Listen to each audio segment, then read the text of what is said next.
अस्सलाम वालेकुम दोस्तों, क्या हाल चाल है। उम्मीद है कि आप सब खैरियत से होंगे।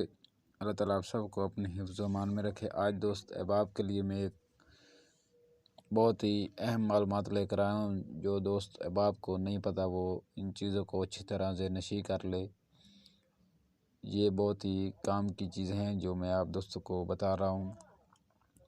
अगर दोस्त अहबाब मेरे चैनल पे नए हैं तो जल्दी से मेरे चैनल को सब्सक्राइब, शेयर और लाइक कर दें, जिससे हमारी हौसला अफजाई होगी और मैं आपको और भी अच्छी मालूमात फराहम करता रहूँगा। चलते हैं हम उस हदायत की जानिब, जिसे आप गौर से सुने और अपने ज़हन में रख लें कि इन चीज़ों के गलत इस्तेमाल से भी आपका कुछ सही तैयार नहीं होगा। और कौन सी हदायत हैं सुन ले आप। पहले हम बात करते हैं बूटी पे कि किसी बूटी का रस इस्तेमाल किस तरह करते हैं। जिस बूटी के रस में कुछ खरल करना हो, मसलन इसे मिट्टी से खूब साफ़ करके और नामन दस्ते में, मतलब कि वो जो आपका दस्ता होगा ना कूटने वाला खरल,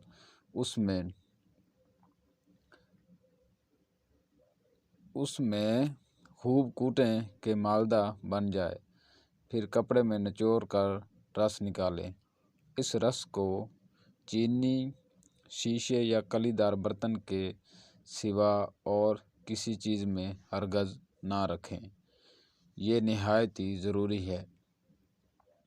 आप खट्टी बूटी का रस तो कलीदार बर्तन में भी ना रखना चाहिए। इसलिए बेहतर यही है कि तमाम बूटियों के रस चीनी या शीशे के बर्तन में ही रखें।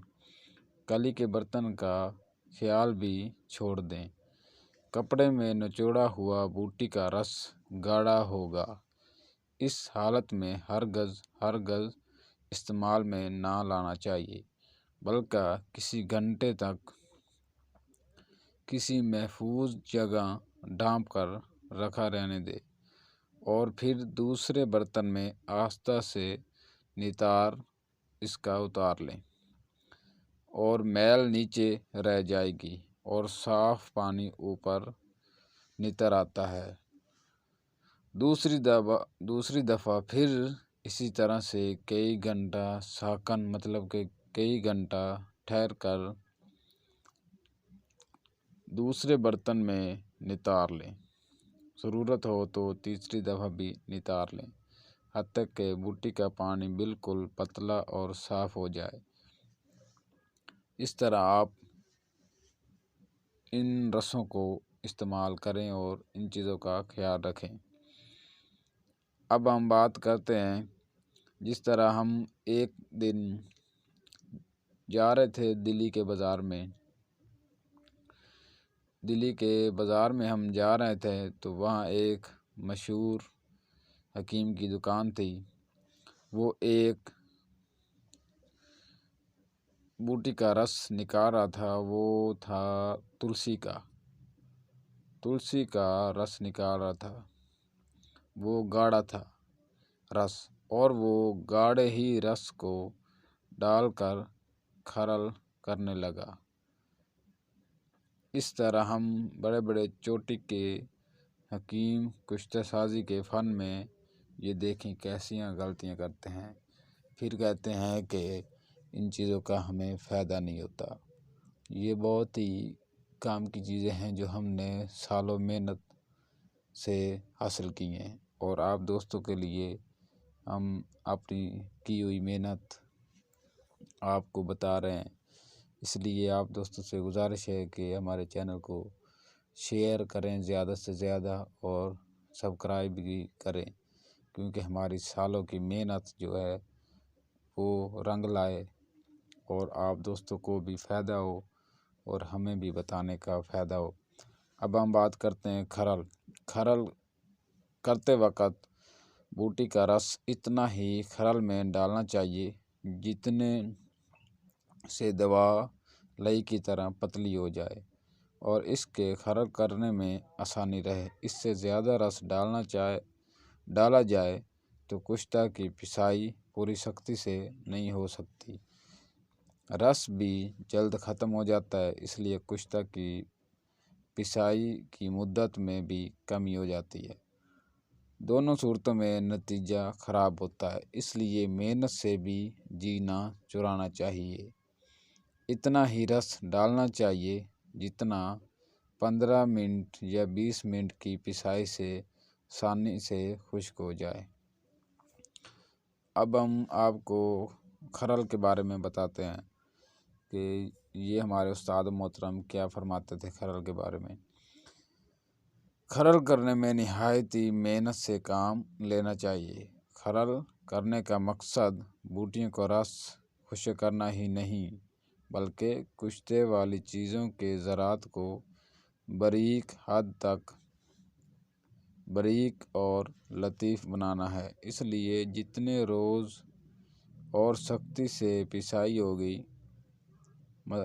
مطلب کہ جتنے زور سے آپ پسائی کریں گے اتنا ہی کشتہ زیادہ لطیف اور زور ہضم اور قابل قدر تیار ہو سکے گا۔ کھرل کرنے کی مدت میں بھی کمی نہ کی جائے۔ جو لوگ محنت سے جی چراتے ہیں اور جتنی دیر کھرل کرنا بتایا جاتا ہے اتنی دیر پوری سختی سے کھرل نہیں کرتے تو وہ کبھی عمدہ کشتے تیار نہیں کر سکتے۔ یہ چیزیں ہمارے استاد محترم نے ہمیں سکھائی ہوئی تھی جو آج ہم آپ دوستوں کو بتا رہے ہیں۔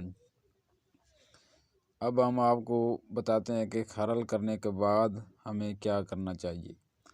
کھرل کرنے کے بعد جب کھرل کرنے کی مدت مقرر ختم ہو جائے اور بوٹی کا رس کشتہ بننے والی چیزوں میں جذب ہو چکے تو دوا کو چھوٹی چھوٹی ٹکیاں بنا لینی چاہیے۔ یہ ٹکیاں چاندی کی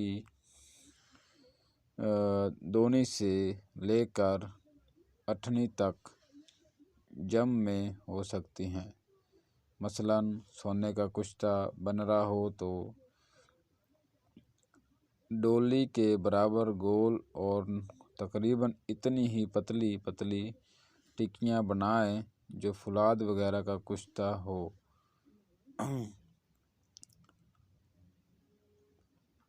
اتنی جلدی اور بڑی اور اتنی پتلی ٹکیاں بنائیں کہ جو آسانی سے خشک ہو سکیں۔ یہ ٹکیاں کسی محفوظ جگہ میں گرد و غبار سے بچا کر خشک کرنی چاہیے۔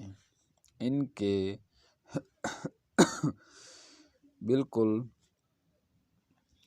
خشک ہو جانے پر آگ دینی چاہیے۔ گیلی ٹکیوں کو آگ دینے سے کشتہ ٹھیک نہیں بن سکتا۔